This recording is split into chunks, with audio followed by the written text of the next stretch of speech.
Tonight I want to talk with you about pillow talk. Pillow talk about difficult feelings with a partner. If you're following along this emotional blog and all of the kind of gray, darkened, and also bright and rebellious aspects of this terrain, you'll know that most of the messages that you and I have received in life is don't talk so much, don't be negative, don't speak uncomfortable truths, don't take up time, don't rock the boat, etc., etc., etc. And I think this is a really unkind aspect of the cultural message because it's a little bit like the situation of a culture sending thousands of people our way to put little bits of dry firewood next to our building, and then turning off the water to the hose spigots around the building, and then lighting and throwing bits of burning cigarettes and stuff at all this dried wood. And as it starts to smoke and the fire alarm starts to go off saying, oh, I don't want to hear those noises. Let's just turn off the fire alarm and let the whole fucking thing go burning up in flames.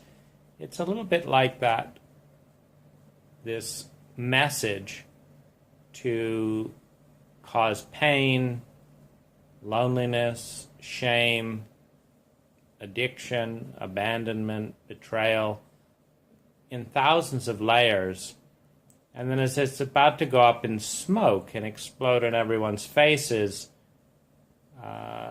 just shut the voice down. Silence, secrecy, lies, deflection, minimization, taboo. Communicate that there's something wrong with the speaker. I think there's few things that are as stupid or unkind as this approach. And I'm not just talking about the individual, because this is the big mistake that we make. We like to pretend that there are isolated individuals. But in reality, there is a seamless ecology. And whether it's a Columbine shooter or an addict that starts a car pileup because they can't deal with their emotional pain in a dysfunctional world, and so they fall asleep at the wheel because they've been drinking. It doesn't really matter what it is. The issue of the individual is all of our issues. And this is obvious from a tax-based point of view.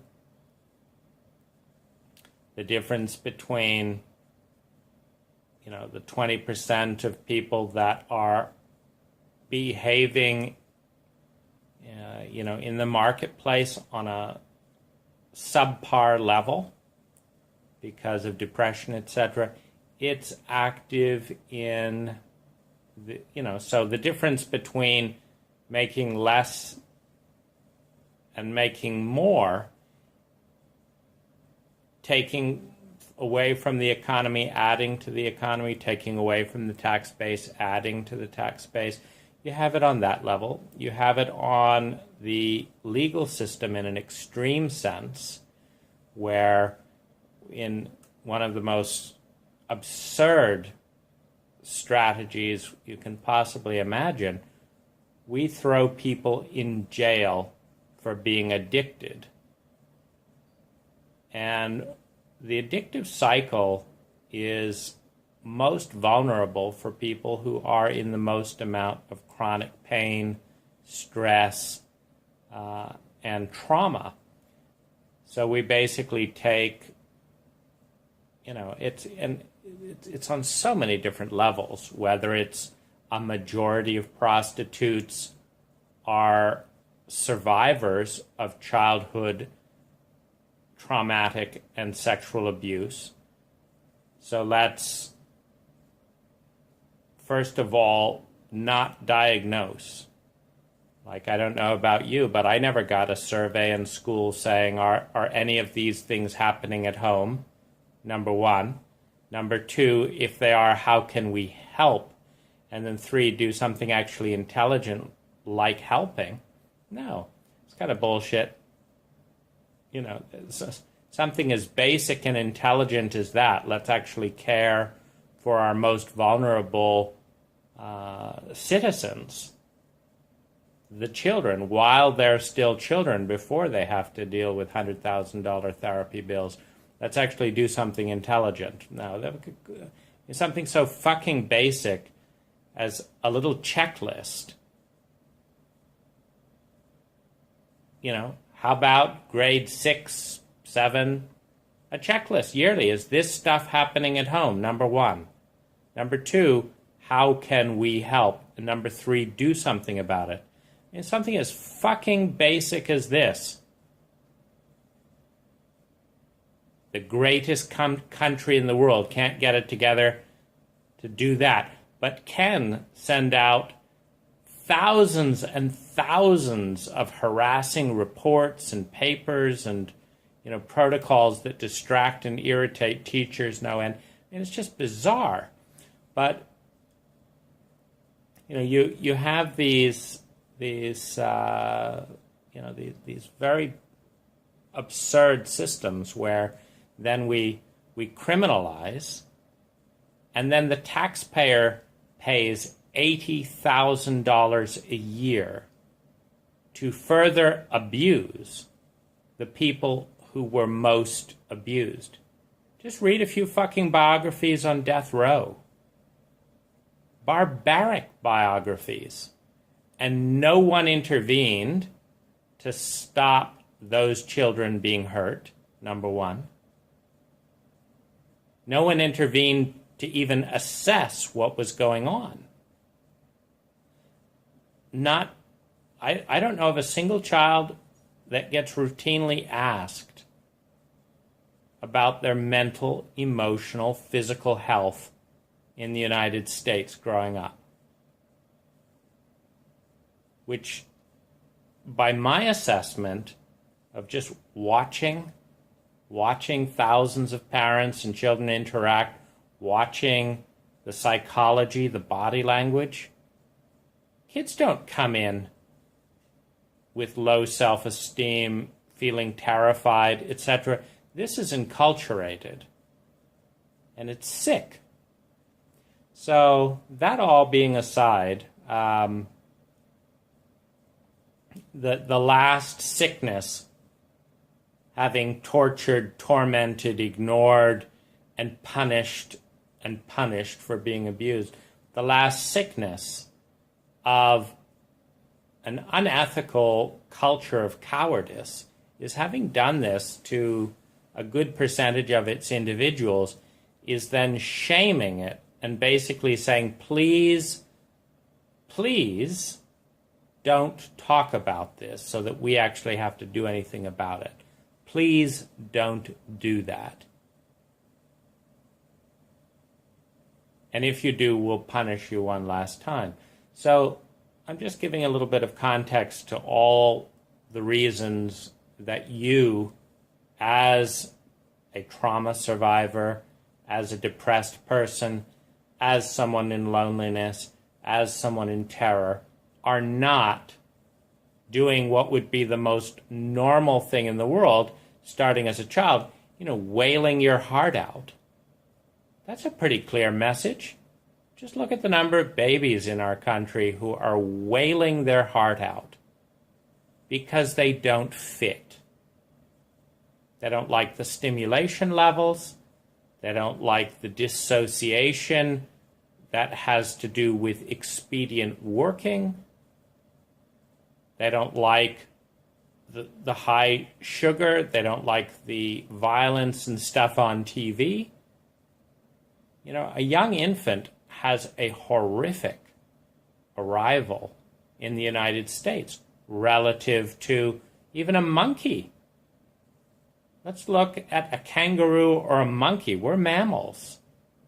Bonded in the mother's pouch, held, no TV, no high fructose corn syrup, none of the 80,000 chemicals on the market in the bloodstream, no monkey, leaving the baby with strangers as she goes off at a dysfunctional daycare center.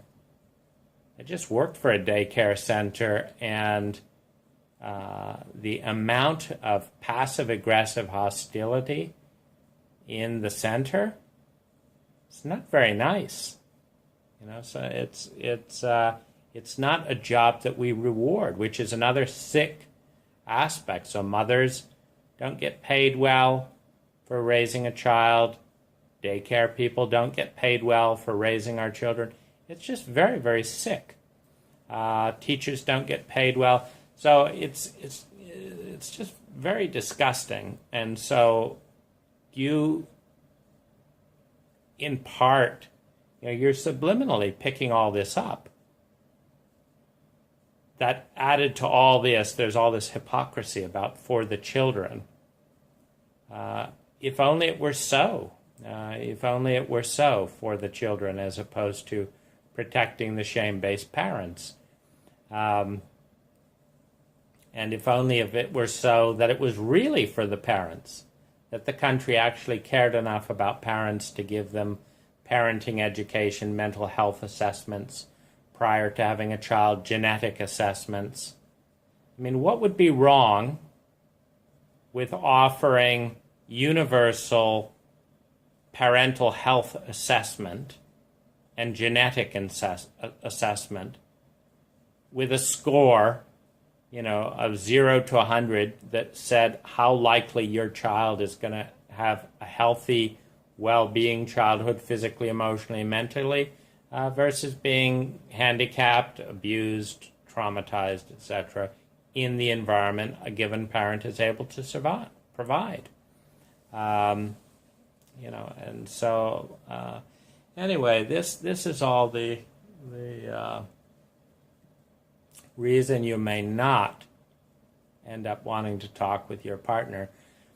But I want to talk a little bit about the magic of when we dispel, just give all this crap back to the inane absurdity, the inane irrationality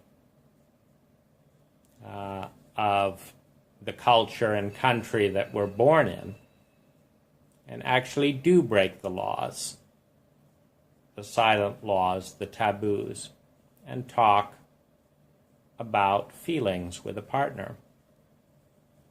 So this morning, I've been looking at basically, since my partner and I have both been severely traumatized and abused in a variety of ways into adulthood, and not received the treatment to heal that wound. It's somewhat ironic that my partner is better medicine for me than anything I've found in the healthcare the healthcare system.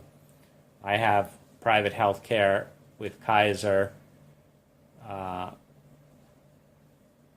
I go out of there feeling sick. I mean, unless it's like they did great when my liver almost failed due to dehydration. Absolutely wonderful.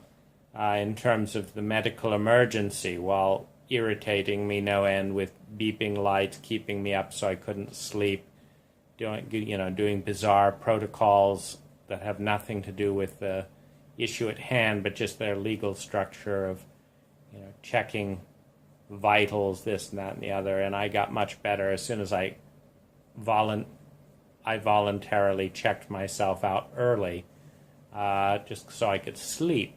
But my partner actually dramatically improves my mental, emotional, physical health, and yet there is this awareness. I call it the toxicity factor in medicine. That there's a certain amount of medicine that is good for one another, and then there's a certain amount that is toxic. And that's my experience with most people, that at a certain dose, a person is catalytic, and thus medicinal, and at a certain dose, they are kind of optimal, and at a certain dose, they're toxic. That basically you can have too much of a good thing, and it stops being a good thing. And so one of the things that I've been, paying a lot of attention to with my partner and I is I knew that as I entered her life, because of the role I played in taking her out of an abusive situation, I knew that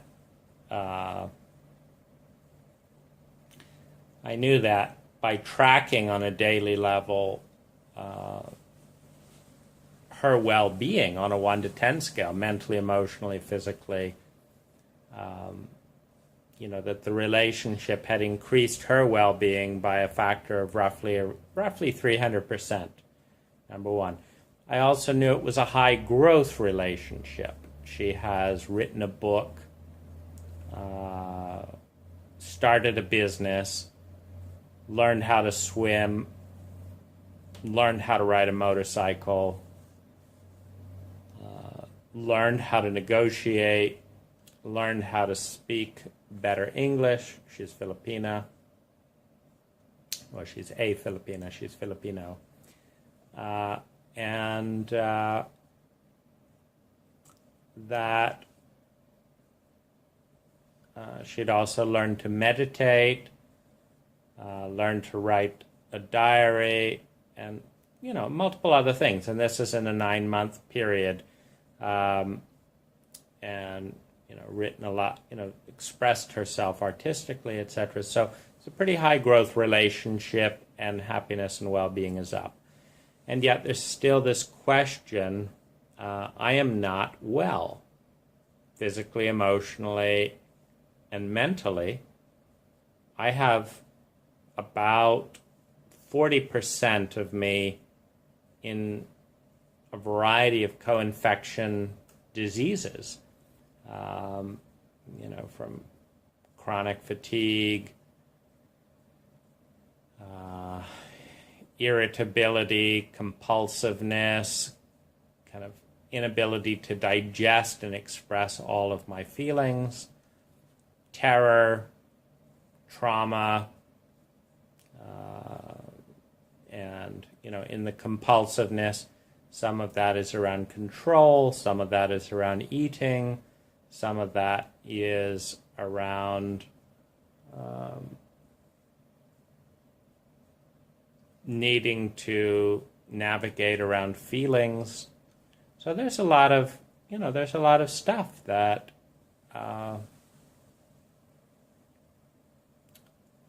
that I'm aware of is dis-ease. And so kind of what's the closeness? And so I'm over here on a 2-month holiday at the moment, and I don't have to work, which is an enormous source of relief. I still have to make the money for my 2-month vacations because, I get the impression that,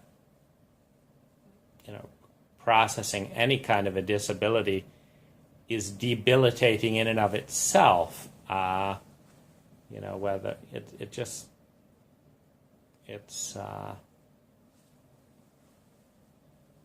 I've talked with a few of my friends who have disabilities, and it's basically quite a nightmare to even get classified as having a disability. And of course, anyway, I'm funding my own 2-month vacation right now. And I was realizing that the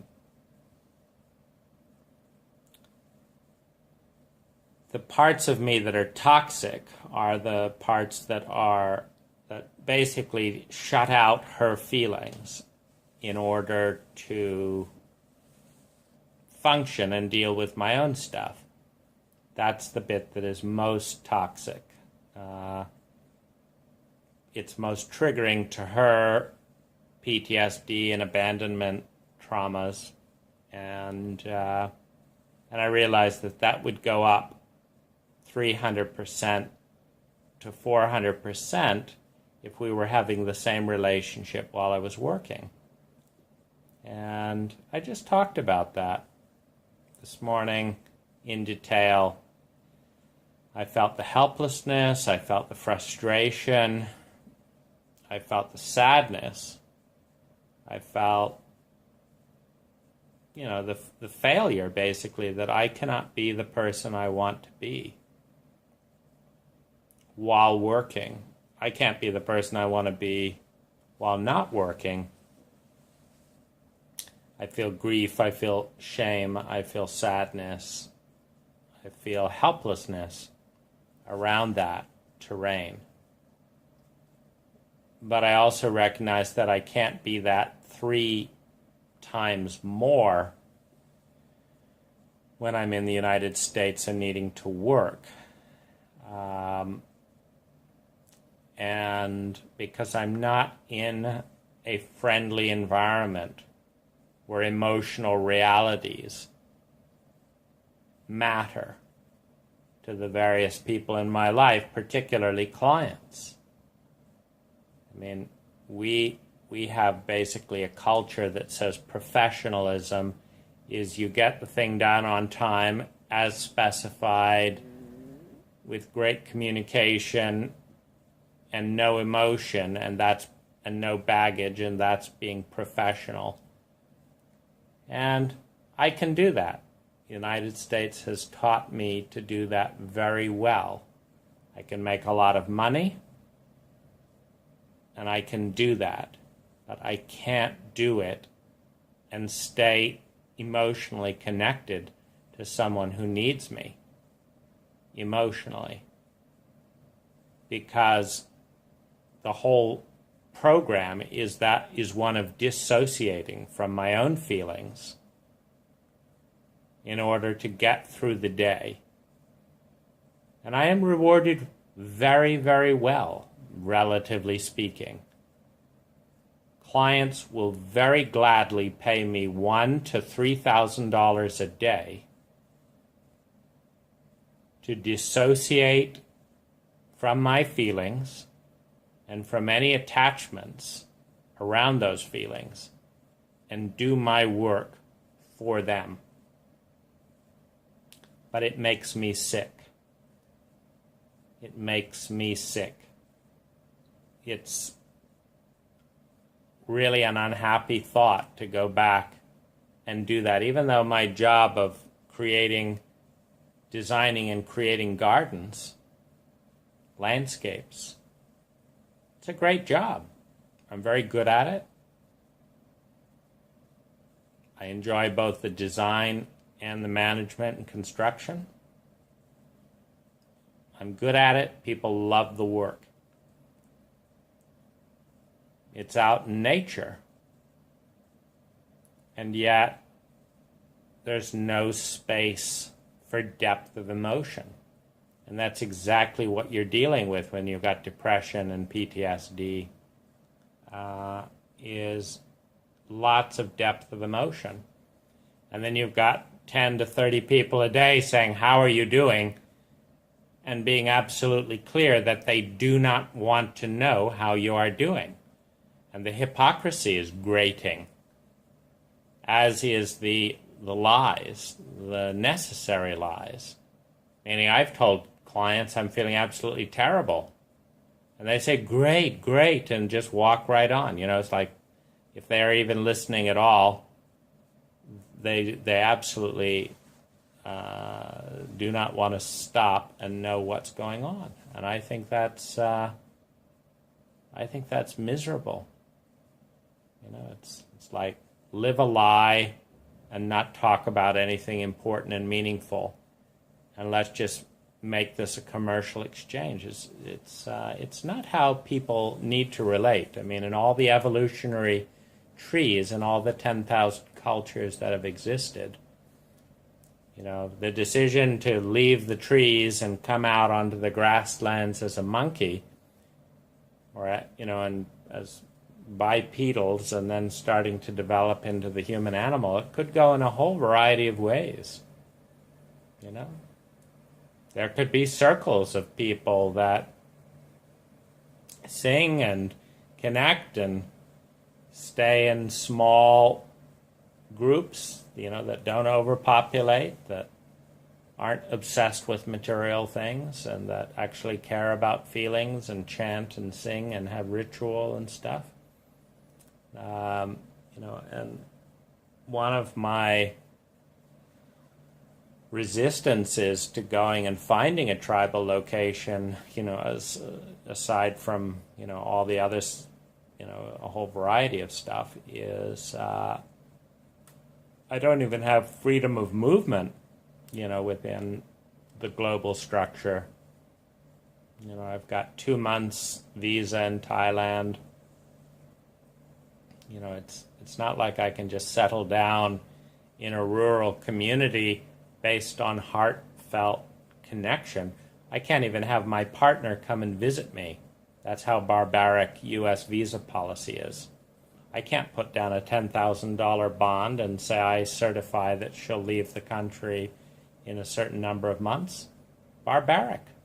But what I wanted to talk about is just how powerful it is to share everything and to feel the grief and the helplessness and the desire and the love and the caring. The things that are pulling us apart, the desires and the love that are pulling us together, the tears, the sadness, the joy, the love, and my experience is that our love is growing through these conversations. That by just pausing things, and this is why I place a absolutely top priority on relaxed quality time and getting to know someone. Daily, relaxed quality time, minimum of 3 hours a day, is that there's space for this without pressure, without these emotions being betrayed. There's space for it. And so I paused the video we were watching to talk about these feelings. And she had her own feelings coming up around them. And I asked her to come and hold me, and she did. And I felt her hot tears on my head. And I felt the rage and the grief and the helplessness lifting. And I felt closer. And I felt sadness. And I felt her love. And I felt like if we can just do this every day, talking, listening, feeling, talking, listening, feeling, being tender. I felt that it's possible because it's human nature to bond. It's human nature to heal. It's human nature to love. It's human nature to be kind. The big battle is pushing back the culture and pushing back the environmental pressures, the noise, the pollutants, the distractions, the addictions, pushing those back to make room for the nature that wants to grow, that wants to love, that wants to care. That's the challenge. And it's pivotal. It's pivotal. And at the end of the day, we were just reflecting and talking about all the different ways she's growing and I'm growing. But for me, it was definitely that conversation in which, as I'm doing with you, I'm just talking about, whatever seems hardest to talk about, again and again and again and again. Good night.